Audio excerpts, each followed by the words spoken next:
Today on AfriPlus News Channel, we take a deep and uncompromising look at one of the most consequential developments emerging from northern Mali, the surrender of 234 fighters from the group known as JNIM, a move that many across the region did not expect, a move that has shaken long-held assumptions about the direction of the conflict, and a moment that is already raising critical debates across Africa.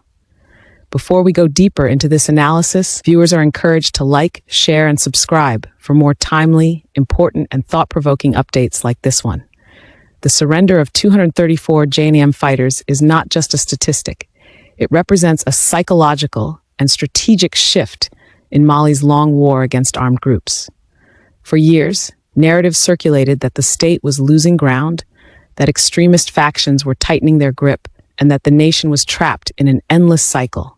Yet this sudden, massive surrender suggests that something deeper is happening. It raises important questions. What could compel such a large number of fighters to lay down their arms? What changed in the dynamics on the ground to make them conclude that the struggle was no longer sustainable?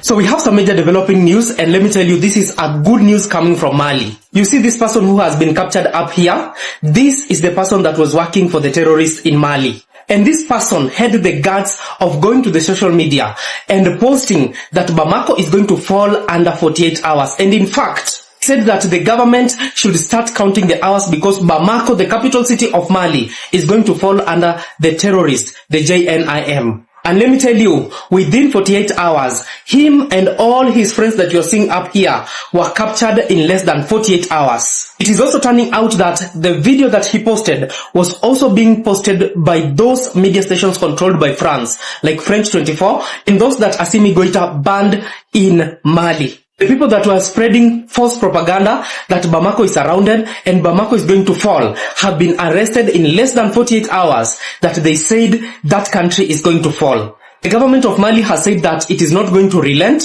and all those spreading propaganda that Mali is going to fall, they have to know that it is one of the Sahel states and they will never beg. They have to win this war, and they have said it is because it is a revolution. It is a war of the righteous. Yes, I bring you this good news from Mali. Mali has achieved its highest victory over the jihadists that has been operating within the country. Over 234 jihadists yesterday dropped their weapons. These guys are from the JNIM group. You guys know there's a militant group that is called JNIM. JNIM. This group is operating within West Africa, and it seems as if their headquarters is in Mali. So yesterday in the evening, news broke out that over 234 of them opted to surrender after the military surrounded them. These people accused their leader, Al-Hussein, of betraying them and allowing the military to slaughter them, according to the words that they use out. So they said they were being betrayed by their leader, and most of them took up these things because they didn't know exactly what they were doing. This happened after the military got first-hand intelligence that they were camping somewhere and surrounded all of them. According to the statement that were released, they said one of their sub-leaders said, "We have been surrounded. Al-Hussein has betrayed us. Go and drop your weapons on the military truck." These are fresh information that happened yesterday, the 16th of November, 2025. And I'm giving you this report today, the 17th in the morning. Mali has had a very, very massive victory for the fight against insurgency and terrorism. You guys remember that for the past week, the French media on almost all its 5 different channels were reporting that Bamako, which is the capital of Mali, will fall into the hands of the jihadists. For some reason, they reported these things, and even the US and some European countries called away their citizens and expatriates.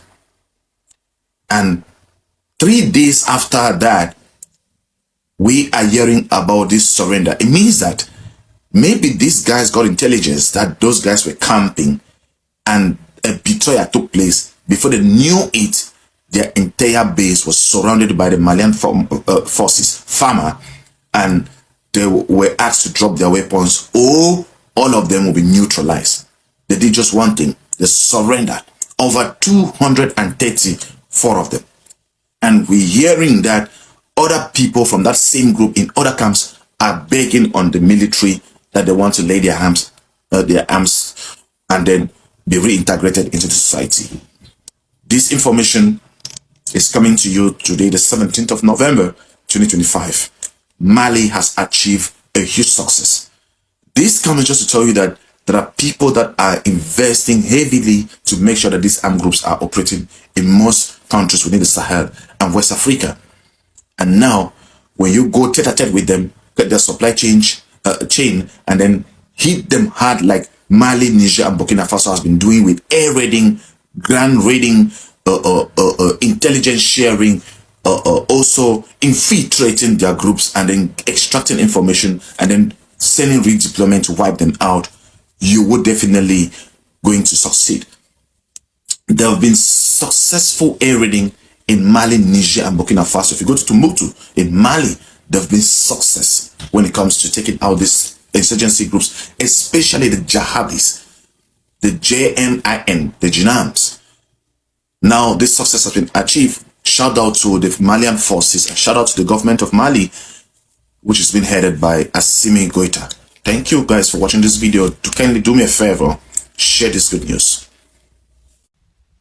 Many observers describe this moment as a sign that what some actors believed would be Mali's encirclement has reversed.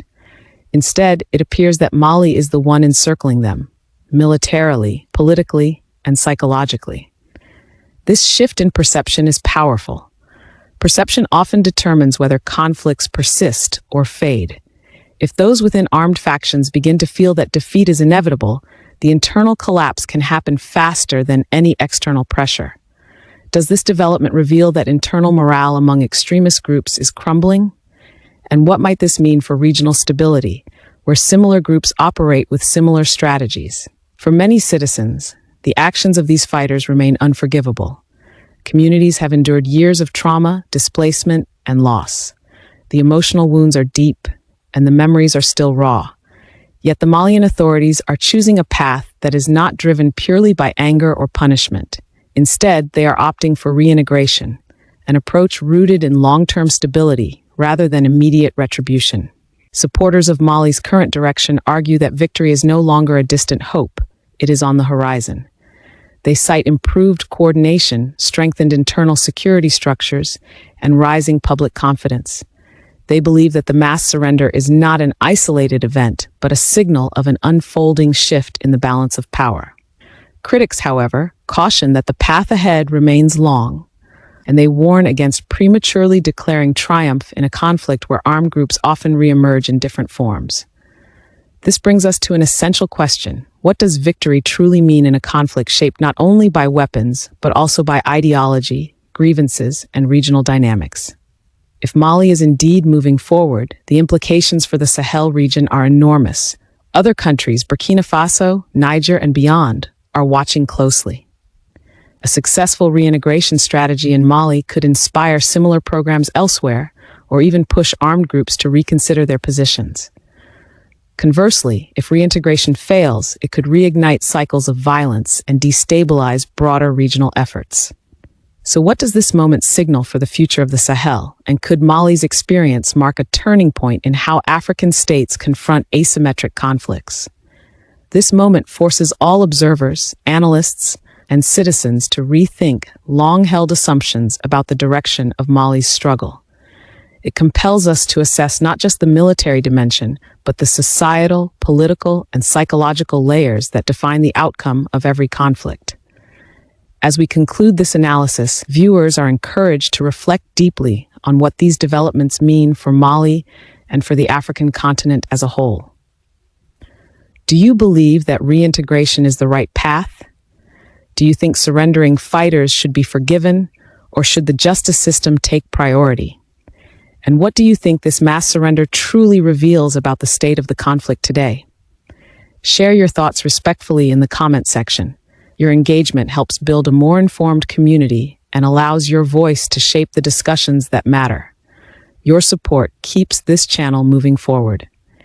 If you appreciate our work and want to help us continue producing high-quality, independent analysis, consider joining our channel membership or sending us a super thanks. Every contribution helps us expand our reach and deliver deeper insights. Disclaimer: this analysis is based solely on publicly available information and does not intend to promote, justify, or glorify violence, armed groups, or political actors. The content is for educational and analytical purposes only and is produced in accordance with YouTube's community guidelines.